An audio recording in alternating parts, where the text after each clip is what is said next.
Está conmigo el doctor Walter Curioso Vilches, vicerrector de investigación de la Universidad Continental, médico, doctor en informática biomédica y especialista en telemedicina, telesalud y salud electrónica, para hablar justamente de eso, ¿no? Que hay una herramienta llamada ERX, o no sé si se dice ERX, pero RX suena mucho más lindo, que es una herramienta que busca, a través de inteligencia artificial, diagnosticar la tuberculosis. ¿Cómo está, doctor? Bienvenido.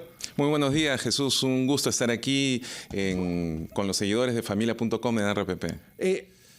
No es un concepto abstracto el usar inteligencia artificial en la salud. De hecho, es un recurso que se viene usando hace mucho tiempo. Pero, ¿cómo es que se usa la inteligencia artificial en la salud? Bueno, efectivamente, en realidad, como concepto, como tecnología y como desarrollo, existe desde hace ya varias décadas. Sin embargo, hoy en día, con el avance de la tecnología, con el avance de los grandes repositorios y los grandes volúmenes de datos, que realmente es la base de la inteligencia artificial, es que hoy en día ya podemos contar con herramientas útiles y que están beneficiando a la salud en diversos ámbitos, ¿no? Desde el proceso de diagnóstico, como soporte al tratamiento y para el seguimiento y monitoreo de los pacientes. Claro, porque finalmente, bien lo han mencionado, todos somos datos. Todos en algún punto generamos información que para nosotros seguramente no es relevante, pero para el cuerpo médico en el mundo, para el cuerpo que integra la data de la salud, es valiosa porque nos da patrones, tendencias, hacia dónde va la humanidad en términos de prevención o cuántos casos hay. La COVID fue seguramente uno de los grandes detonantes de esto también. Definitivamente. Y lo interesante, Jesús, es que antes, hasta hace algunas décadas, básicamente los datos de salud que contábamos era con la historia clínica y con algunos exámenes auxiliares, ¿no? Ya sea muestras de sangre o con algunos análisis de imágenes. Hoy en día no solamente se integra esa información, que es importante, lo de la historia clínica electrónica hoy en día, sino que se suman otros datos, otras fuentes de datos, como por ejemplo los sensores. Hoy en día, con la revolución de la genómica, integrando el perfil genómico de una persona, ya en realidad te da muchos más campos de integración de datos, inclusive fuentes de datos ambientales, ¿no? Es decir, ya vamos a todo el abordaje de lo que se llaman los determinantes sociales de salud, más allá de simplemente contar con los datos de la historia clínica, que eso en realidad representa el 10%. El 90% de los datos con los cuales se puede alimentar la inteligencia artificial, viene toda esa gran cantidad de información que en realidad, como tú dices, cada interacción que tenemos es un dato más, que hoy día lo estamos capturando con los sensores. Claro. Y con las nuevas tecnologías que van a aparecer en los siguientes años. Ok, solamente como referencia, en los últimos años los relojes inteligentes, las smartbands, smartwatches, han permitido que los usuarios tengamos un mayor acceso a data que antes no veíamos o no reconocíamos como valiosa. El ritmo cardíaco, los pasos al día, las horas de sueño, el oxígeno en la sangre. ¿A ustedes les sirve eso cuando un paciente viene y dice, doctor, mire, esto es lo que recogió mi reloj? ¿Les sirve a ustedes? Nos sirve muchísimo porque normalmente uno pregunta al paciente, ¿tomaste tu medicina? ¿No? Y nosotros creemos en la versión del paciente. Sin embargo, hoy en día, con estos datos adicionales, datos complementarios, como los datos de los sensores, podemos tener una mejor imagen de lo que está sucediendo con el paciente. Es decir, podemos hacer un mejor monitoreo porque tenemos más datos disponibles, y con un mejor monitoreo yo puedo ya sea evaluar el tratamiento que está recibiendo el paciente o puedo brindar recomendaciones adicionales. Ok. Acompáñame una pausa, Doc, para seguir hablando de este tema. 212-4100, 212-7165, 0813-1400, los teléfonos de RPP. Pero necesitamos, como sociedad latinoamericana, Doc, somos una población de salud, o que nuestra estadística de salud está bien clasificada. Es decir, nuestra data está clara para sistemas de inteligencia artificial. Tenemos una capacidad de poner toda la información que tenemos apilada desde los 90, 80 en registros médicos, volcada digital. Ese es uno de los grandes retos, ¿no? Definitivamente necesitamos construir todavía repositorios que tengan datos fiables y datos de calidad. Porque, claro, la tecnología va a trabajar sobre datos, pero si esos datos están desordenados, incompletos, claro, ¿no? La tecnología, por más buena que sea, no va a funcionar. Inaccesibles, ¿no? Porque finalmente, si está en papel y no en una PC, la PC no lo puede usar. Exactamente, ¿no? Entonces, justamente es uno de los grandes retos. Uno es implementar, por un lado, una buena historia clínica electrónica en todos los establecimientos de salud del país. ¿Y cómo vamos en eso? No, todavía estamos lentos, ¿no? Nuestro proceso de implementación todavía no llega ni al 50% en los establecimientos de salud de todo el Perú. No es ni siquiera 1 de cada 2 personas en el país tiene una historia clínica digital. No. Y aparte necesitamos mejorar conectividad, obviamente, ¿no? Si queremos hacer grandes análisis de datos con inteligencia artificial, uno de los ejemplos típicos y más frecuentes es en el campo de la radiología, ¿no? Es decir, evaluar ecografías, resonancias, tomografías o placas radiográficas como uno de los proyectos pioneros que se hizo acá en el Perú, que se llama justamente ERX, que lo que hace es básicamente abordar uno de los temas muy importantes en salud pública aquí en el Perú, que es la tuberculosis, ¿no? Donde tenemos muchos desafíos también alrededor de la tuberculosis. No tenemos médicos, no tenemos suficientes enfermeras. Tampoco hay medicinas muchas como para... Tampoco hay medicinas, tampoco hay suficientes equipos, ¿no? Y muchos de estos establecimientos están alejados. Pero es que, a ver, según tengo entendido, seguramente me estaré equivocando, pero ¿cuánto hace que pensábamos medio erradicada la tuberculosis en el país? Claro, todavía existe un plan y hay un plan mundial y estamos todavía lejos de alcanzar estas metas como en general los objetivos de desarrollo sostenible, ¿no? Entonces, justamente para abordar este problema de salud pública importante, justamente nos planteamos un grupo de investigadores de Estados Unidos y de Perú.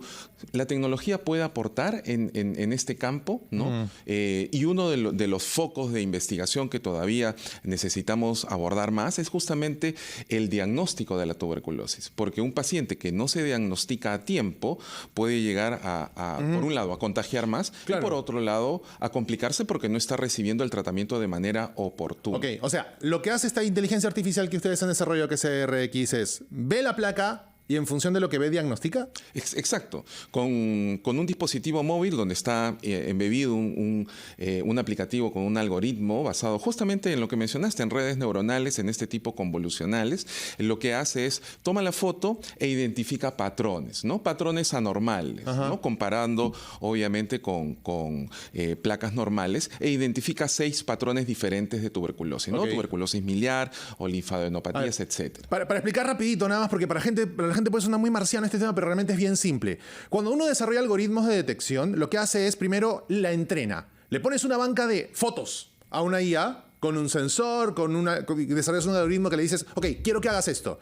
Y la máquina va a empezar a ver las fotos y va a ir aprendiendo. Es como que a tu hijo le pongas 4 millones de fotos de manzanas. Le va a quedar clarísimo cuántas manzanas hay, qué tipo de manzana, si está cortada, si está pelada, si está fría, si está caliente, si está rota, si está entera, chilena, si lo que sea.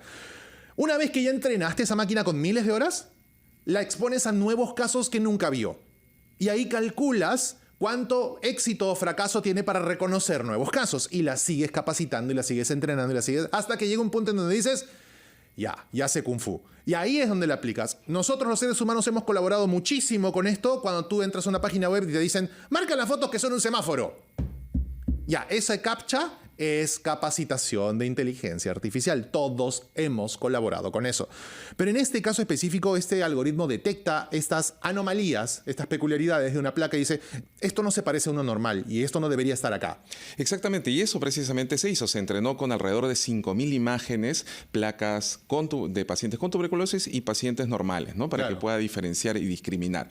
Y logramos en el año 2016, el estudio se publicó en 2017, una precisión de alrededor del 86%, que para esa época fue uno de los estudios con mayor número de precisión comparado con otros estudios del mundo, ¿no? Y luego se pasó a campo, ¿no? A una validación, y para eso colaboramos con el Ministerio de Salud. ¿Y ha incrementado el porcentaje de éxito de reconocimiento? Exactamente. Justo luego de ya finalizar el proyecto, porque el proyecto ya acabó, estamos en reuniones con el Ministerio de Salud para que justamente en el marco de ellos tienen una agenda digital del sector salud 2020-2025 que incluye el eje de inteligencia artificial, ellos los puedan justamente ya con las placas que ellos vienen recolectando a través de sus equipos digitales, poder mejorar la precisión. No solamente aumentar el volumen de placas para mejorar el algoritmo, sino mejorar la precisión. Claro, porque sigue viendo casos igual y que de cada caso que ve sigue entrenando igual. Esa es una de las grandes ventajas de esta tecnología, ¿no? De la inteligencia artificial. Pregunta clave, porque entenderá usted, Doc, que en este debate nuevo que es la IA, hay mucha gente que dice, pero nos van a dejar sin trabajo las máquinas. Ok, quiero ir bien al grano en esto. ¿Quién hace ese trabajo hoy? ¿Qué humano hace ese trabajo? ¿Qué especialidad tiene el humano que hace ese trabajo de agarrar una radiografía, analizarla y diagnosticarla y decir, este tiene y este no tiene? ¿Y cuánto se demora en hacerlo? Claro, los especialistas son los médicos neumólogos. Entonces, como sabemos, no existen suficientes médicos neumólogos en el país. O sea, estamos cubriendo un déficit con esto. Exactamente, una gran brecha que es la brecha de especialistas, ¿no? Entonces, este dispositivo puede ser utilizado por un médico general, por ejemplo, que se va a un área alejada, que tiene sí su equipo para hacer placas radiográficas, pero no tiene la suficiente experiencia ni lo que llamamos nosotros el ojo clínico para poder diagnosticar precisamente un paciente. Pero el microajuste que ustedes le pueden hacer a la IA es ese. De decirle, mira, si nosotros vemos que este caso que tú has obviado como negativo, sí lo tiene. Y ese es el microajuste que una IA necesita. Exactamente, ¿no? Y por eso es que para eso se necesita alimentar esto con la mayor número de datos. En este caso son imágenes, ¿no? Pero existen otros estudios, por ejemplo, que han evaluado actualmente la voz, ¿no? Justamente hay un estudio que acaba de ser publicado este mes por investigadores canadienses en Ontario, donde evaluaron la voz de los pacientes, ¿no? Y pudieron determinar que con la captura de la voz de 10 segundos, 3 veces al día, por un periodo corto de menos de 2 semanas, tuvieron una precisión alta para diagnosticar pacientes con diabetes. Con la voz. Con solo la voz. Nada de sangre, nada de muestra, nada de orina. Voz. Exactamente. Entonces, las herramientas como inteligencia artificial, como esta de aquí, justamente se convierten en un potencial de no solamente herramientas más baratas, porque es a través de un aplicativo que te lo puedes descargar de tu celular, sino también un método no invasivo, que justamente es algo que necesitamos aquí en Perú y en muchas partes del mundo. Fuera de chascarrillos, los que tenemos voz dulce estamos fregados. En realidad, independientemente del tipo, porque claro, la voz tiene varios atributos. Mi voz es muy ¿correcto? dulce, dicen. ¿No? Ah, tienes diabetes más bien. Exactamente, imagínate, solamente reconociendo... Claro, ya el concepto de voz dulce ya no es el que te habla bonito, sino el que diste positivo a diabetes con una aplicación. Exactamente, y esto nos abre también la puerta para otras enfermedades crónicas. De hecho, los investigadores están actualmente evaluando si con la voz también podemos diagnosticar otras enfermedades crónicas, como por ejemplo la hipertensión arterial, ¿no? Porque es muy sutil estos reconocimientos y estas diferencias de voz que normalmente un médico o una persona no podría detectar. Hay patrones que los seres humanos no vemos. O sea, hay colores más allá del arco iris que no podemos ver porque el ojo nos lo impide. Hay sonidos que no escuchamos porque el oído nos lo impide. Porque hay cosas. ¿Por qué deberíamos dejarlas pasar? Si podemos crear cosas que las identifiquen y aprender naturaleza que sí lo reconoce. Exactamente. Por eso también se está usando hoy inteligencia artificial en la prevención de sismos para evaluar justamente estos patrones y ver si podemos en algún punto decir cuándo van a ocurrir. Pero es un estudio que tendrá por lo menos todavía unos 5 o 6 años de conclusión que vienen haciendo.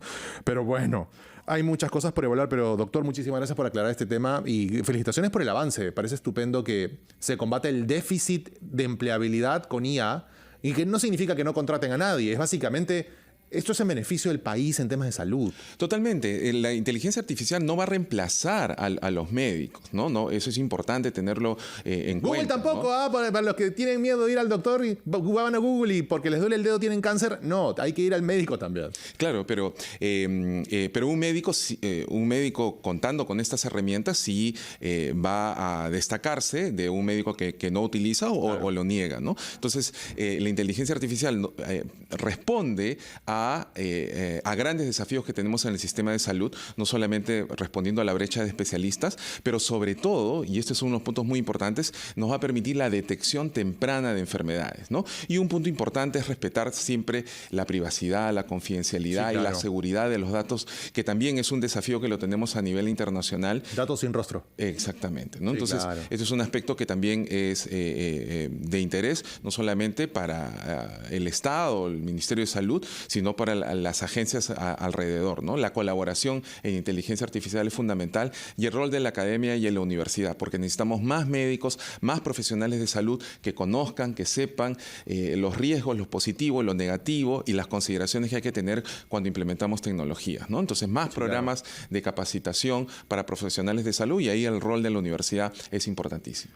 Hemos pasado por una pandemia, no se olviden. Esa vaina fue una capacitación enorme y una manera de explotar el aparato de salud en el mundo y darnos la prevención de que algo grande puede pasar y tendremos que estar mejor preparados. Y nuevos programas necesitamos. De hecho, la Universidad Continental ganó un fondo de Prociencia en el COVID para desarrollar un programa específico de inteligencia de datos para preparación ante pandemias y epidemias, ¿no? Donde se capacitaron a médicos y profesionales de salud de todas las regiones del Perú, ¿no? Perfecto. Muy bien, doctor. Estuvimos con el doctor Walter Curioso Vilches, vicerrector de investigación de la Universidad Continental, que justamente nos explicó sobre ERX, una IA que analiza casos de tuberculosis y ayuda a que los médicos de este país puedan diagnosticar de manera más sencilla. Gracias por la visita y felices fiestas. Muchas gracias, Jesús, y también felices fiestas para todos.